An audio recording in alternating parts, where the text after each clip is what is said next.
well, the greatest players of all time. Ronnie O'Sullivan's going to be joining us.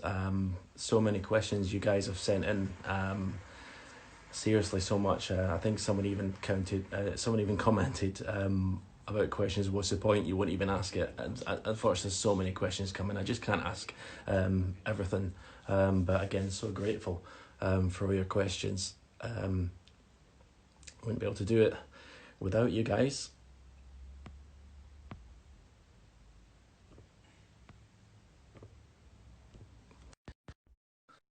Just waiting for Ronnie to come on now. Hello. Stephen, how you doing? You doing all right? You all right? Yeah, good. Thanks for doing this. No worries, mate. No worries. Something to do, innit? I know, it's so boring, isn't it? It's like, what do you do, you know? Whoa. It's like a mental test more than anything, isn't it? So you're not running then? I'd rather play Peter Ebdon over 4 days at the Crucible at his slowest. That's saying something. My hair's getting as big as yours. What about the quiff? Is the quiff all right? So what have you been up to then? Just like everyone else, just doing nothing, just watching telly and eating. And... Yeah, I just can't. Do you know what it was? I kind of just...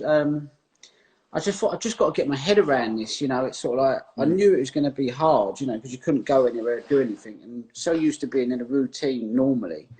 And I just remember what my dad said when he was like doing his prison. He said, I just used to just get into a mindset. He said they put me down in the block. He said, and for the first 10 days, it was really hard. He said, but then after that, you get used to it, you get institutionalized. So I spent the first 7 days on the sofa and I didn't move and I was just eating and watching TV. And you kind of do get into that sort of mode where you go, oh, you know what, it's actually all right. But then after a while, I thought, if this goes on for 2 or 3 months, I'll end up sort of with an obesity problem, you know. So well, I mean, I think that's the same with everyone. Eating so much, drinking too much.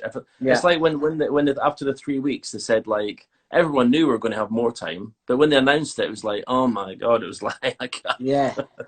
No, it was like reality hit. And I think even in another 3 weeks, they're going to prolong it again. Do you know what I mean? So I think you've just got to be prepared for... I reckon June the 1st, I reckon. Well, they're talking about pubs not opening until Christmas, and I'm thinking, wow, you know what I mean? There must, you know, how can it be, you know, they'll say to pubs, right, you're not to open at Christmas, but yeah, other people can go and do stuff. So it's kind of a bit of a mixed signal sometimes, isn't it, really, you're getting? So you're not really quite sure. But, I mean, I'm prepared to take the risk and get out there and start living. You know, give me the COVID-19, give it to me, I want it. Where did you last have a cue in your hand? I think it was the last time I ate a shot. I think the last time would have been properly would have been the Welsh in Cardiff. I played in a shootout, but like that was like a frame, so I wouldn't really count that. And then after that, I played 4 exhibitions, but I didn't actually pick my cue up and do any practice from when I lost in the. You like the exhibitions, didn't you? I absolutely love them. No rules, my own rules. No one tells me I got to tuck my shirt in. You can't do this, you can't do that. I mean, I'm never good with rules. So for me to go on the exhibition circuit, it's like I'm free of all that. Do you know what I mean? So it's kind of, and I'm really well behaved when there's no rules on me. When they put rules on me, it just antagonises me, and I start to sort of like, I think, okay, let's have a battle. You know what I mean? It's like, let me see how many rules I can break and get away with it. Many exhibitions you reckon you do a year? I think basically I never used to do any. I was a bit like you. I followed you and Steve Davies because I thought, you know what, I wanted to win titles and be as good as I could possibly be. So, you know, preparation and practice was always a priority. But I think as I've got a bit older,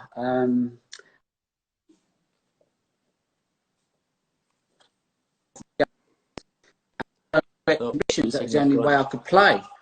Yeah. So I kind of started doing them. I thought, actually, I quite enjoy this, you know, little 2-3 nights away on the road, and I kind of got into it, you know. So are you kind of using that as practice now, yeah? Not really, because the tables are so bad, you know, and if anything, it does more damage to your game. So, you know, it's probably not ideal, but if you enjoy something, it's sort of like you have to be prepared to pay the trade-off, really. And I didn't want to invest everything into tournaments, and Yeah. and stuff like that. But I do think for the next 2 years, I might just focus and play in every event I can possibly play in, and just give it one last shot and see if I can get my Right. level, get my game to a level where I feel like I'm confident of winning before I go into Yeah, I was going to ask you that. Have you still got like the desire, like the will to do that anymore? Like to put the, you know, pay the price, as it were. I mean, will you practice it? You'd say you're going to enter everything. Does that mean you're going to practice hard as well, or? I'll probably like a couple of weeks. You know, if I haven't played for 2 or 3 months, I'll probably do like a couple of weeks solid practice, and then I just think there's so many tournaments that, you know, if you're going to play in most of them, then it doesn't leave you much time to practice. And then if I felt like my game needed a bit of a sharpen up and I lost early, then maybe, you know, 3 or 4 days on the practice table will be enough, you know. So it's like when you was flying and winning everything, you know, there was a little bit of a gap between each tournament, so you could prepare brilliant for every tournament. Whereas now, sometimes winning and getting to finals of tournaments, you know, I'm not saying it's a bad thing, but in one way, it doesn't allow you to really prepare properly for the next tournament. I mean, you can play a final in China on Sunday and then be playing Tuesday in Cardiff or something, you know. So it's not ideal preparation, but I think you just have to get your head around it and go, okay, I've got to the final at that one. I probably ain't going to do well in the next one, so just take it on the chin, and maybe an early exit isn't such a bad thing. Yeah. Does it like get to you a little bit that judge one of these tournaments? You look at it and think, I should be like, do you have any regrets like that, or not? You just think about your own game, or I mean, Yeah, like, no, I always because think there's a trade-off. it's hard to sit there watching other people win. I hated it. Yeah, I mean, you're much more. I think you're more of a competitive animal than I ever was. Yeah. I put you in the bracket as Schumacher and Tiger Woods. You seem to cope with defeat very well. You know, if you do because lose, you don't seem to wallow in it. No, because I think if I played a good match and I played well, then for me I get the enjoyment from that, and that's where my enjoyment comes from. If I play really bad and win, I'll come off the table and be very disappointed in me. And people say, "But you've just won the match," and I go, "But oh, it was such a bad performance," and you know, I can be my own worst critic sometimes. So I think, yeah, I mean, I'd rather be like you, because a win's a win, and I've learned from working with Steve Peters that sometimes just getting through them dodgy, you know, where you've not played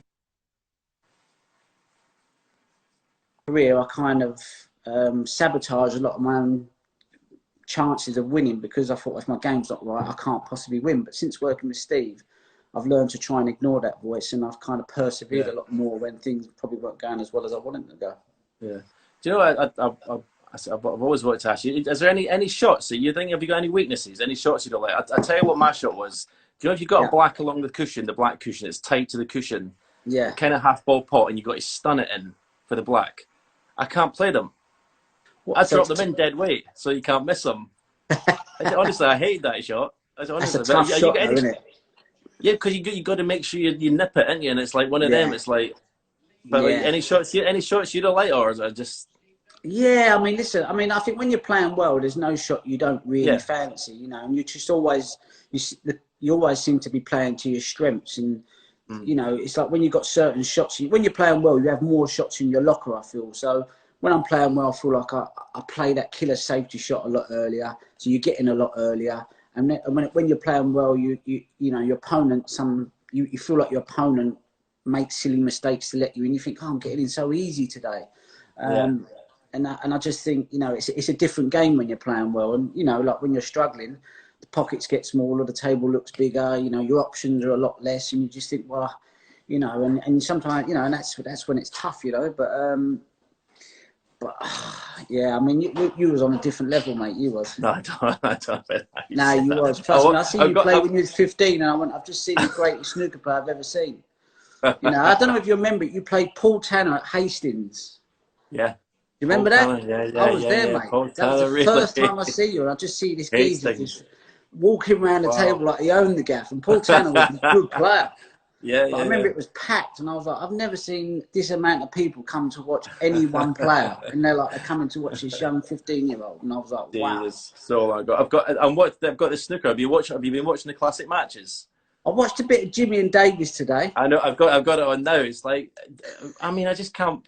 Jimmy's cue action is just night and day to what it is now. It's unbelievable, isn't it? Yeah, I'm not sure what to make of it. You know, it was different. A lot different. But like, our cue actions do change over the years. I think, you know, like even John Higgins. People say John Higgins' cue action hasn't changed, but you look at his early days.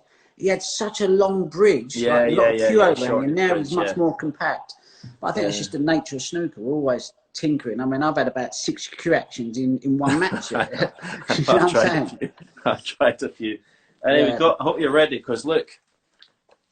Love it. Bring them on. I've gone through them to get rid of a few. Right. So we'll start. I can't read anymore. My eyes are gone. So this from Davey BBBB says, "What do you look at as your greatest achievement in snooker?" Greatest achievement in snooker. I think a couple really stand out for me, and I think winning the 2012 World Championship was a big one for me, because I never thought I'd ever win another Was that the one when you had a year off? No, that was I'd had 2 really bad years. Didn't really do much and lost 6 first-round matches. And then I met Steve Peters, started working with him, and then he kind of gave me a bit of a spring in my step to want to play again.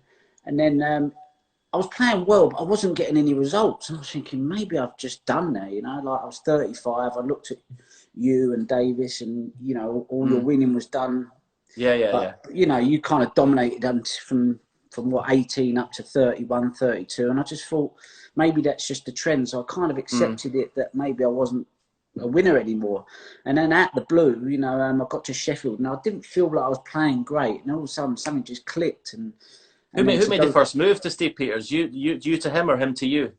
No, it was Django. Was it? Django recommended I should see him, and he spoke to my mum 3 years prior to me actually seeing him. But my mum just didn't tell me. So eventually I did go and see him, and, you know, it's I definitely, you know, it's one of the best things that I've done, because that was one of my weak areas. For you, I mean, it wouldn't make no sense for you, because you was mentally strong, but for me, that was one of my weak areas. Right. And 2013, obviously having a year off, that was kind of. That was I mean that, and then what I look at, like, I mean, the 1,000 Century is just unbelievable. I mean, that's just like, I know when the tournament wins are unbelievable, but things like that. So you know, like people always say, "Oh, Ronnie's going to break your record, so you got to." I said, "Well, some of them are a matter of time, because obviously he's still playing at the top level." But I said the 2 that mean the most to me, obviously the 7 world titles, but the one where I had 7 centuries in the final against Ken. Oh.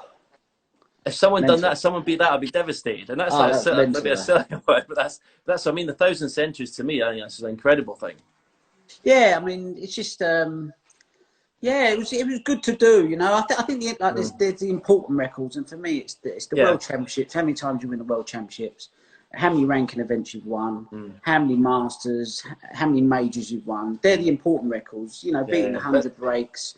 You know, 1,000 centuries just so, but it's like you have to play the game properly to 1,000 centuries. I mean, that's proper break building. That's the kind of snooker I appreciate. I think that's incredible. Yeah, it's just listen, snooker's all about scoring nowadays. You know, and if you watch the Davis Jimmy match, you know, they make a 50 and a 40s, and a lot of them breaks now, like you said, like, you know, 7 centuries in the best of 19.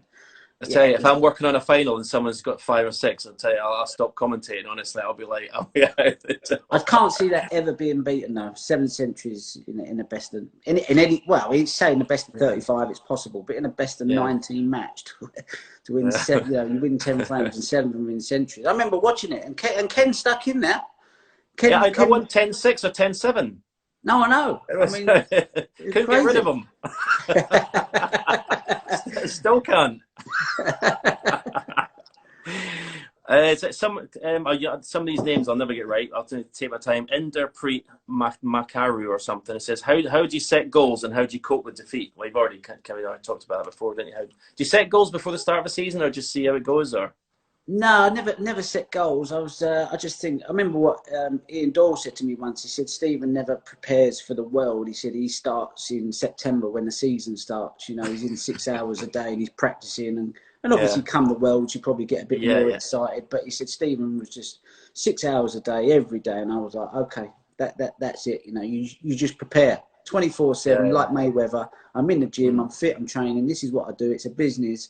And I just want to be the best that I can be. And I was like, you know, that's how I kind of looked at it. And I just thought, it's preparing well. Winning tournaments is just a byproduct of preparing well, I think. Absolutely. Splash Bandicoot says, why don't you think snooker is popular in the States? Because you did that thing with the pool, didn't you, in America? Yeah, I went to America, played Do you think it's pool, just and because it takes too long? You think that's as simple as that, or? I don't know. I just think it's a little bit like, why hasn't basketball, why hasn't American football taken off over it? It's not that they're just, Yeah. it's not that they're not brilliant sports. It's just it's part of a culture, and then you have to, you know, it's like, how do you change a culture, sort of thing, you know? And I'm sure if they got into snooker, they'd appreciate it and love it. I mean, when I went out there, you know, they had a lot of love for me and a respect for snooker, because they play cue sports. They play on a 9 You get recognised a lot, did you?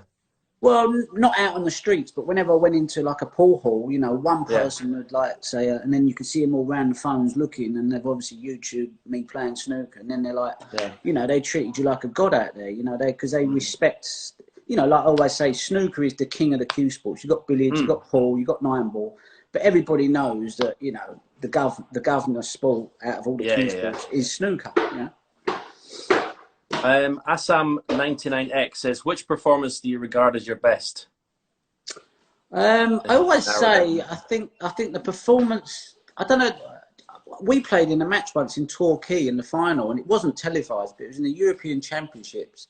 And that was like, I thought it was a very, very, very good standard. I think you had 3 or 4 centuries, I had 3 or 4 centuries, and it was like one visit snooker. So a lot of my best matches were against you or John Higgins, but the only reason for that was because I knew that I had to play out of my skin to have a chance to win. And it's very rare both of us would fly, but every now and again we would both play well, and you go, "Oh, that's as good as it gets," you know. Good as it gets, you know. Yeah. Kieran John 46. Basically, it's just he's asking about Dr. Steve Peters and an example of what he's. I mean, you don't have to go into details, obviously, but what kind of example of how he's helped you? I suppose the easiest way to, and I just mentioned it before, you know, if I'd go into a tournament and I wasn't cueing well, I'd straight away convince myself that, you know, it just wasn't meant to be, you know, and I wasn't. I needed to play well to win, and with Steve Peters, you know, he kind of said, well, look, you know that sort of thought process has to go out of your head. You know, it's now just about sort of, you know, living in the moment, play each shot as it comes. You know, tomorrow's another day, and just kind of, you know, being a bit more sort of optimistic about things potentially turning around. It might not always happen, but you know, when you've had years of beating yourself up, it's very hard to. Snooker's it's a lethal sport. You can do your head on it. Well, obviously it did mine at the end, but I mean, it's such that sport. It's the way it is. It can do your head in. Yeah, I always say mentally, it's got to be the toughest sport there is, because you're on your own. There's not a lot. There's nothing you can do when you're sitting in your seat, and you know it's tough. You know, and it's mentally hard. M Fawzi. Yeah. M Fawzi, what tournament do you enjoy playing in the most? Do you regret not playing in the Masters this year, with how it was, the atmosphere and the new setup and everything, or the decisions you made, was you're happy with it? Not really, because with the Masters it's really tough, because obviously I live in London, and the amount of people that want tickets, and you know, I get given 10 tickets, and then like, you know, it's like I end up like having to tell people that I really like that I can't get you a ticket, and sometimes I think that they think I'm just being difficult and awkward.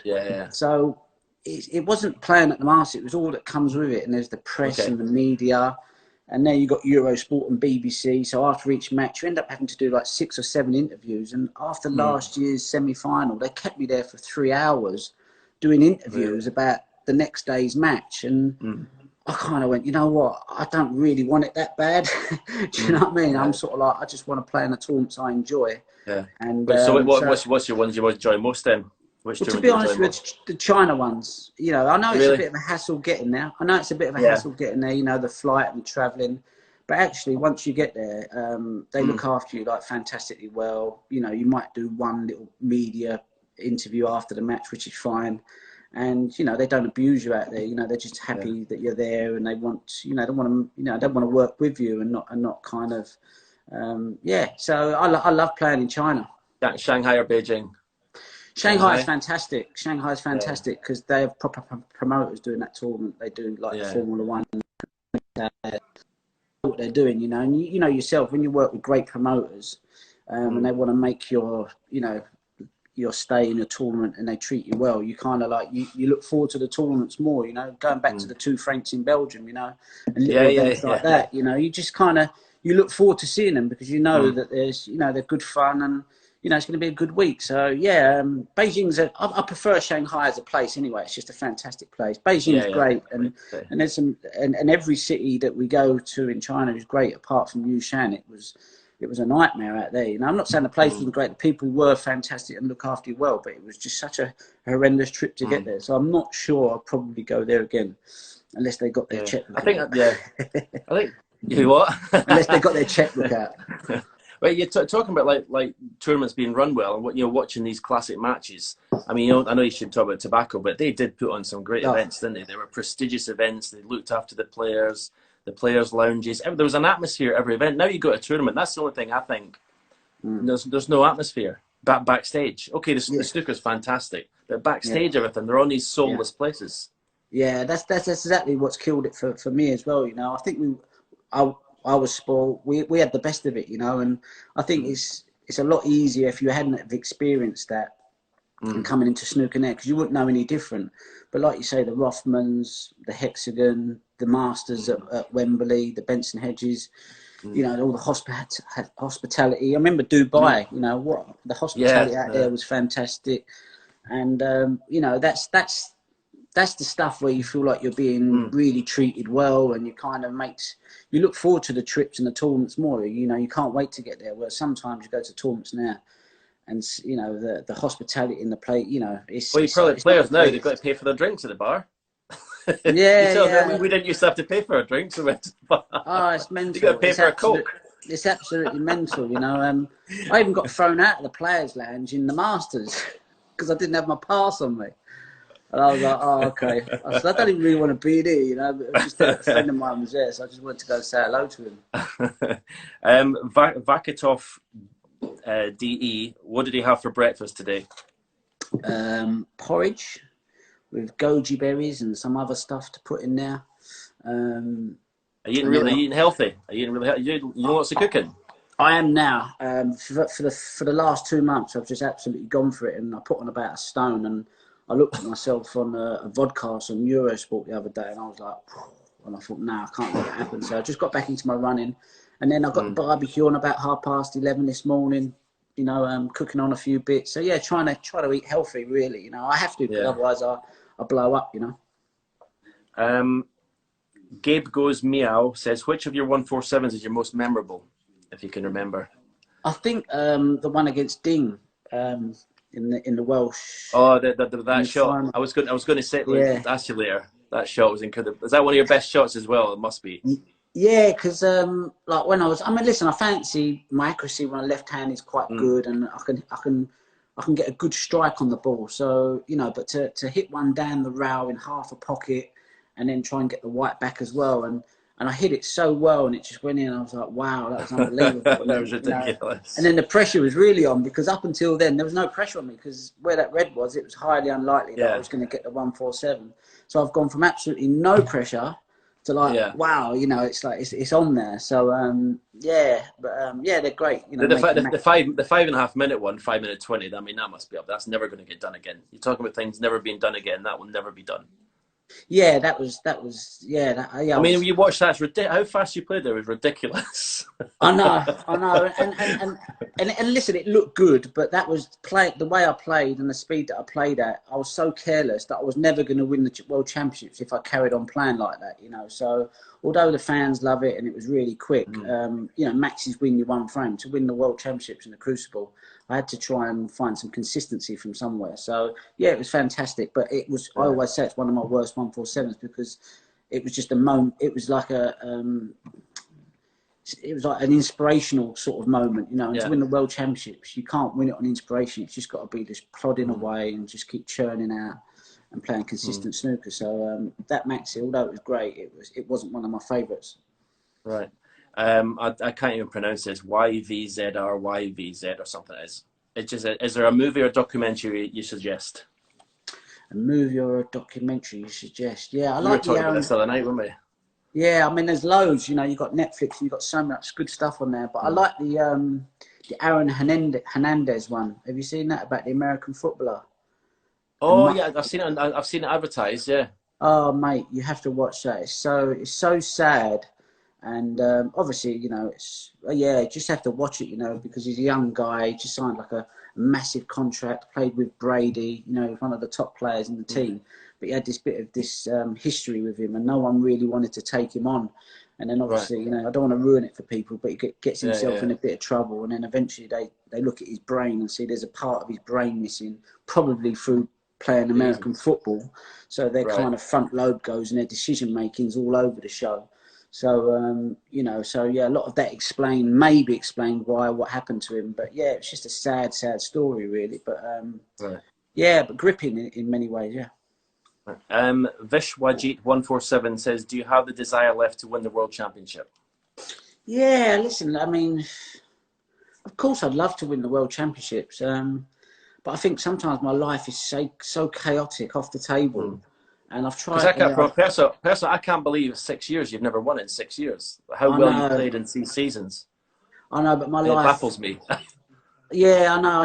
I'm not making excuses. I never make excuses, but I just must admit, my off the table life has just made it a little bit difficult to really focus on snooker. And you know, listen, I have to take responsibility for that, but I've accepted it, and I make do with the best of it. And I'm not really. Listen, I mean, at one stage I'd have took one world title. You know, that's generally how I felt. So to win five, I kind of have to pinch myself a little bit and kind of go, well, if I never win another tournament, another world title, I shouldn't be too hard on myself. But don't get me wrong, I would love to win You another won. world You title. won it.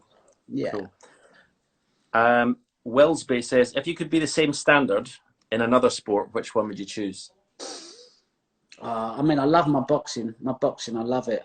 Tennis, Right. I think tennis is a great sport. Formula One, Right. golf, but I'd probably go for Formula One. You know, I love the Really? cars. I love speed. Yeah, I love speed. Yeah, it's sort of Yeah. yeah, seem to have a good life. Them drivers. Maxwell94, what team do you support? Sheffield Wednesday.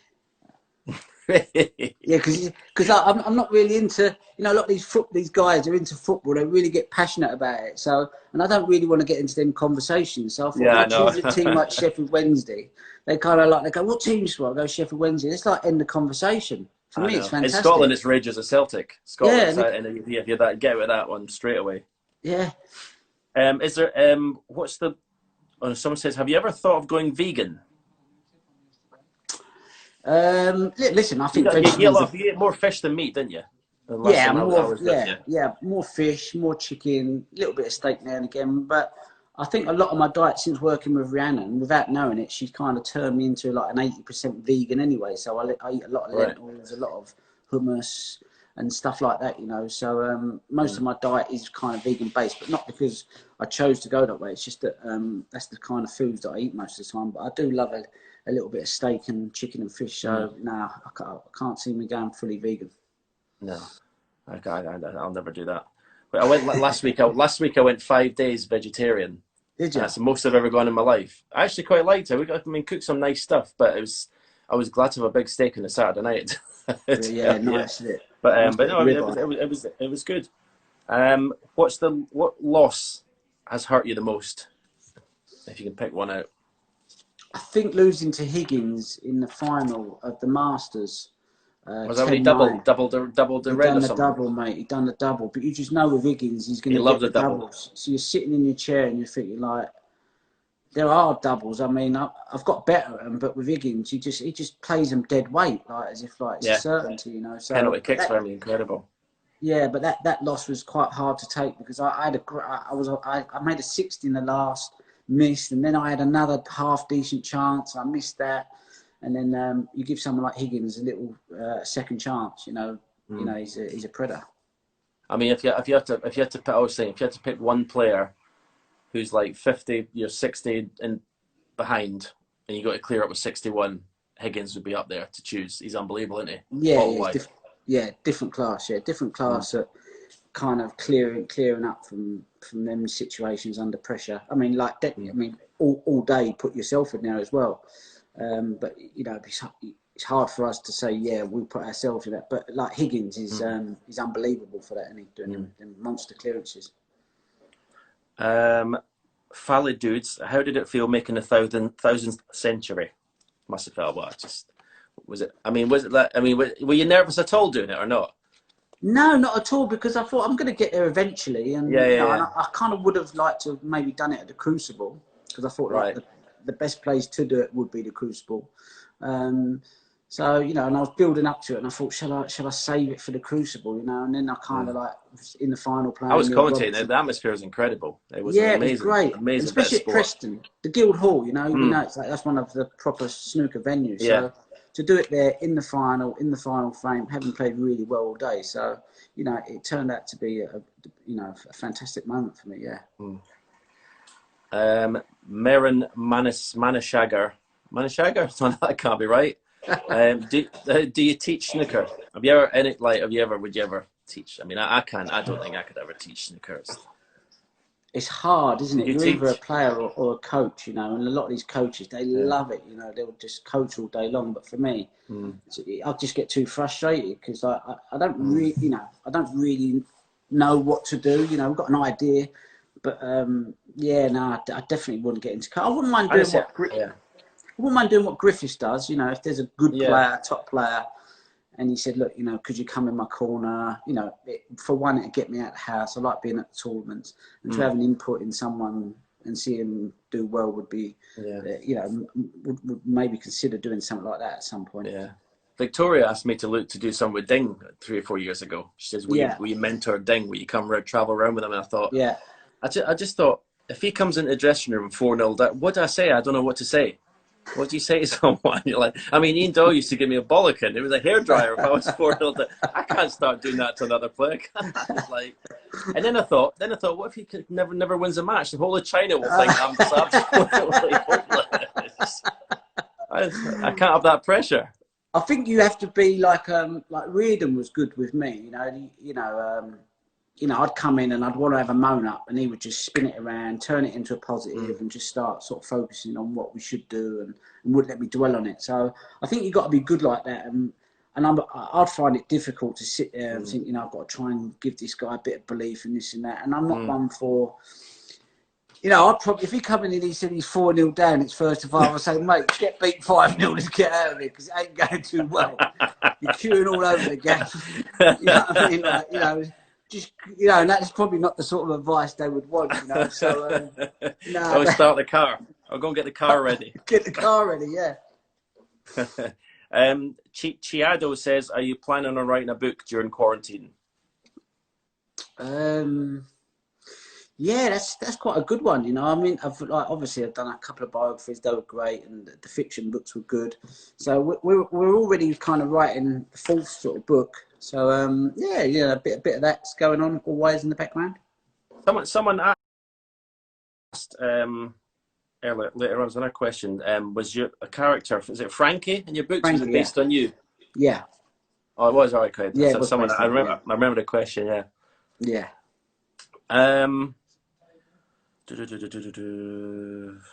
Favorite color? I'm favorite color? Let's say black. Yeah. What's Marek Kenny says, if the World Championship was played July 25th behind closed doors, what would you think behind closed doors? I think as long as it's safe and you know. And can you imagine being 17-all in the final and it's empty? Oh no, mental, isn't it? Yeah, that's a terrible thought when you think about it. I mean, I watched the Gibraltar Open, the final, and there was like no one in the crowd, and it was quite bizarre to watch it. But I suppose from a TV point of view, you know, a lot of people sitting there sort of, you know, just wanting to watch some live sport, you know. So maybe from that point of view, any type of World Championships would probably be better than no World Championships, really. Yeah, I agree. You just see something to look forward to. This is just a nightmare. James McGarity, ever made a 147 left-handed? I think I got to the green once in practice. So what that be 1-2-2? Yeah, I was on a 1-2-2 and twitched. Twitched. Funny thing is, I don't twitch left-handed. I hit the ball so well and strong. So Um, Josh Coops 96. Does he regret not getting into the Tour and Players Championship? Will he be entering the World Championship? Well, of course he'll be entering it, but um, the Tour, the Players Championship, it was out. Yeah, I mean, if you don't get the points, that's it, isn't it? It's like Yeah, listen. If I wanted to be in them tournaments that bad, I would have entered the other tournaments to get in there. But yeah. my model is not based on what Stuart Bingham and what a lot of the other players do, which is I'll enter 20. I'm bound to do really well in maybe win one or two, and I didn't want to kind of go along that. I just thought it's a good series, that Coral series, though, isn't it? I think it's a good thing. Fantastic. I think it's a good series to be in. I think it's proper tournament. It's proper tournament. 32 players, 16 players, 8 players. It kind of has that feel of like what you were saying before. There's a little bit of a players' lounge where you can go. It's not too busy, and they're the events you want to play in. So yeah, they're brilliant tournaments. But I wasn't going to like go and enter and play in loads of tournaments that I didn't actually want to play in just for the chance to play in it. I thought, no, I'm not really that bothered, So yeah, nah. Steph Shannon says, would you both have liked to play each other in a world final? I mean, as someone asked me the other day, it was one of my regrets that I didn't play Steve in a world final. Because when I was taking number 1 off him and we were like fighting for the rat, I would like to play him in the final, but obviously it would have been amazing to play you in a final as well. Yeah. Played, was it two semis or 3? No, 4 semis. Was it 4? Yeah, 4 semis, yeah. 3. 4, yeah, you beat, 4. I won 1, you won 3. No, you won 2. No, you won 2. Did I? Yeah, you beat me in 99. Right, yeah. I was actually watching our 99 match because I kind of like with YouTube now, like, a lot of stuff comes up and I watch it. And I thought our match in 99 was a really, really good game. I think we had 4 centuries in 4 frames. Yeah, you missed a ping for the maximum, didn't you? Yeah, you were 6-1 up. You were 6-1 up and were taking me apart. And then somehow I managed to get back in the game. Got it back to 12-all. I'd always say that match changed my approach to how I looked at snooker. Because I went 13-12 up, and then I was on 32 in the next, and I was so nervous. I was holding it with the rest, and I missed it. But in my mind, I felt like I was on the defensive. Whereas you got more aggressive. You were going for shots. I'm sitting there, and you were going for shots and getting them. And I'm thinking, wow, this is risky, and they were going in. And that's when I realised that for me to become a champion, I needed to not kind of wait for it to happen or hope my opponent makes a mistake. So I went away then and I thought at them crunch times, you've got to take the ball by the horns, and you taught me that day of if I was to become a champion and win tournaments, that's what I needed to do. So that match sticks in my memory quite a lot. Cool. Max Cox 01, any specific goals in the game left? Just to No, I think the key for me really is to try and you kind of like when I was younger and like coming, playing, and there was me, Higgins, and Williams, and we like obviously you was still winning everything. He was always chasing you down in a way. We was just always trying to sort of, get better as players, learn from you, and stuff like that. And there comes a point where you're playing guys that are a lot younger than you, and it's very hard to keep shaking them off. And mentally, I don't want to kind of feel like I'm swimming against the tide. So a reason why I play just to have fun and enjoy it, and maybe like this year I was starting to go for a lot of shots and I was playing a lot quicker.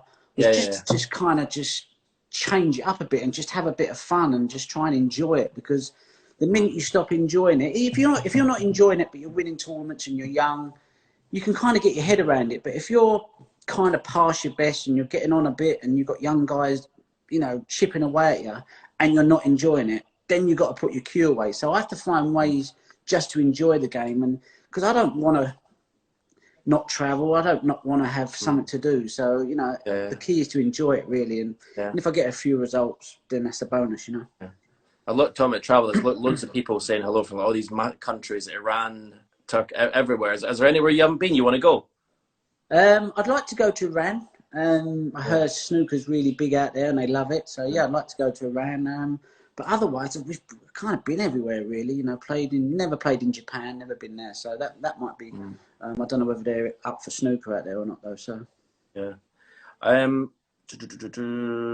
Ashok Dimri says Judd says Ronnie was his idol. when he's growing up. How does he look at Trump now as a player and individual?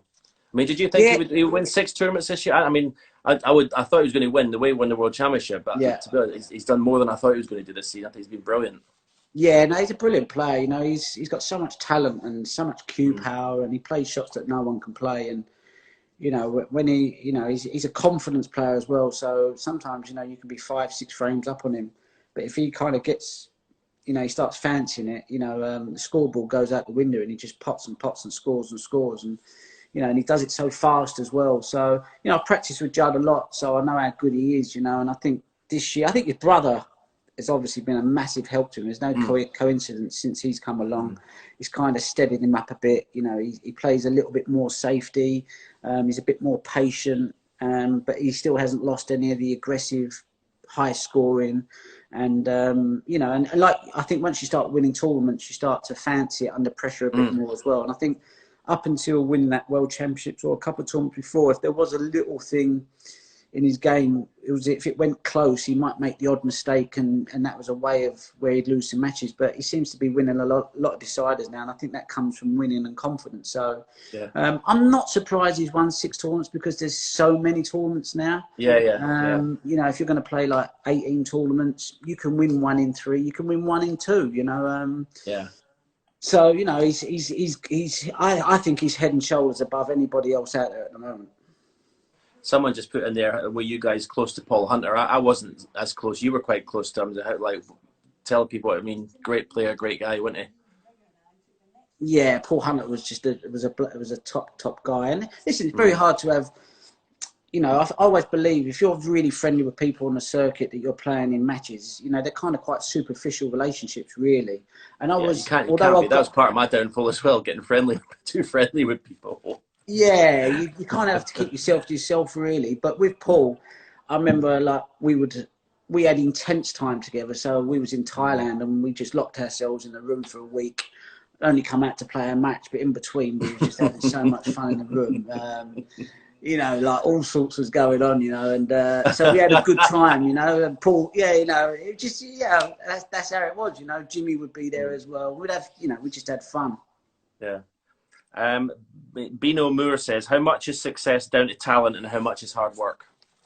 I think, you know, talent will take you so far. What I have seen is people that work hard at the game that have got no talent have gone on to win maybe 1 ranking event, might have got 2. I've seen people with more talent than me and the sort of talent that Jimmy White and Judd Trump has got, just not make it, you know, just not even turn professional. There's a guy called Chris Scanlon. Chris Scanlon was a fantastic junior and had unbelievable talent. But he never knuckled down. So I think, you know, hard work will get you rewards at the end of the day. But to be like on your level, John Higgins, Judd Trump, that level, you need to have talent and hard work. I suppose, don't know about that. Tahir Vazevdar says, what was it like to visit Elvis's house? I didn't know that. You got his hair? You know what? You got his hair. What's that? You got his hair. Do you know what? It was a bit of a letdown, to be honest with you, because I'm one of them people. When I go into someone's house, I like to get very comfortable. Take my shoes off. I get on the sofa. You know, if they want to offer me a cup of tea, I'm like, a bit of food. I'll really make myself at home. And then I feel like I've been welcomed properly. But we went into Elvis's house and I said, you can't go here and you can't go there and you can't go here. And I went, you know what? I actually don't feel like I'm not enjoying this experience. I mean, even went on the pool table and I went, oh no, you can't hit the balls. And I was like, okay, not that I wanted to, but it was just all that sort of stuff, you know. So, and I'm sure if Elvis was alive, it'd have been a much different sort of welcome. You know, it'd have been, you know, you'd have had total fun. So yeah, it was great to visit it, but it didn't. Yeah, it wasn't the most welcoming of stays. Mike Burns 236. I've been asked this before. It's very hard to narrow it down. What's the funniest highlight of your career? The funniest highlight of my career? Yeah, funniest things. Oh, I mean, I've got something down. I remembered, but I don't know. I don't know whether you'll say it. Like the streaker against Davis was funny, and the Masters fight. That was kind of funny. But I think the funniest thing was when I played Tony Knowles. TK. And he was gone then. I mean, he was like at the end of his career. He was so bad. It was like he couldn't put two balls together. And I think my highest break was 30 in the match, and I'm 4-1 up, and he needs a snooker, and the green's behind the blue, and he's stunned the white behind it. It's such an easy snooker to get, but he's forgot about the green, and he's potted the green, so he's ended up snookering himself on the brown. And I just started laughing during the match. I got the giggles, and he's looked at me like, I was saying, "What are you laughing at?" I couldn't control it, and then I go in to do the interview afterwards, and I'm still laughing. And he's invited himself into the interview. He just walked in. They've not asked him to come in, and he's coming. Oh, so that was probably one of the funniest moments, because you know what TK's like. You know, he talks. Oh my God! But the stories about him, story about him and John Paris, old manager, bless him, Phil, he's not with us now, but arguing over the best way to throw an egg for about half an hour.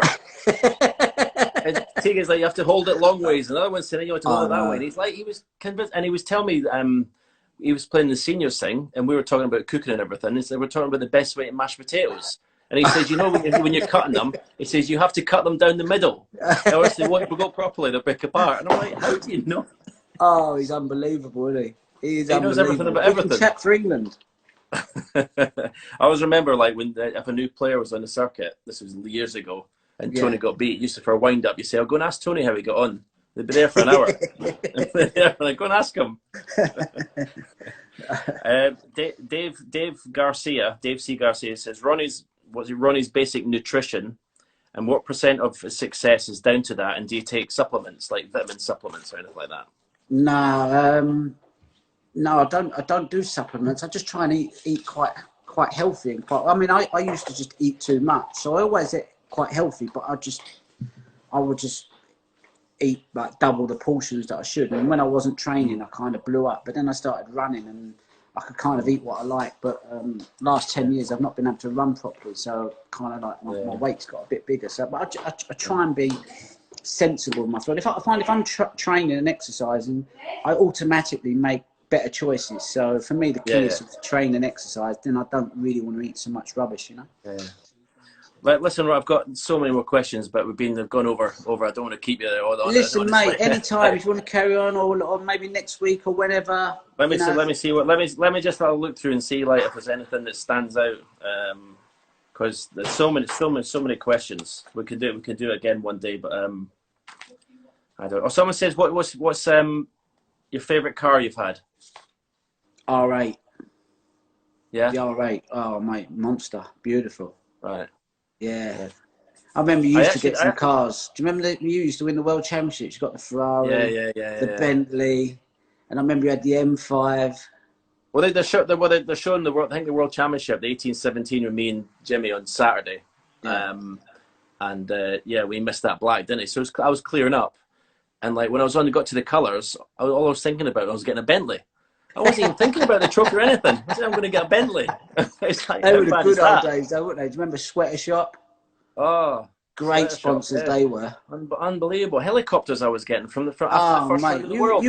That's what I say. It was like David Beckham at the time when you were flying and winning. It was, it was like proper. You was flying, and you go to Dubai. I remember, Dubai. They used to love you out there. I mean, I always say the respect that you got around the world from everybody because of how good you was and the way you played the game. I've never seen people, I see people see superstars and that, but I've never seen people give the respect that they give to you, So you were like the best for our sport and the way you thanks very much. I learned so much off you, mate, honestly. Cheers. You was like my hero. You still are. Means a lot. I actually did. I was going through Q Tracker because I wanted to do like trivia questions about your career. I didn't know how knowledgeable you were in your career. I'm hopeless on mine. But I was trying to find quick because there were so many questions. I didn't have time, but I got 3 right. They're not very good, right? So I'll just see if you know the very shit questions. But who did you lose to in the 1991 English Amateur Final? Steve Judd. Well done. Steve Judd, 13-11 or 13-10, I think it was, on buckets.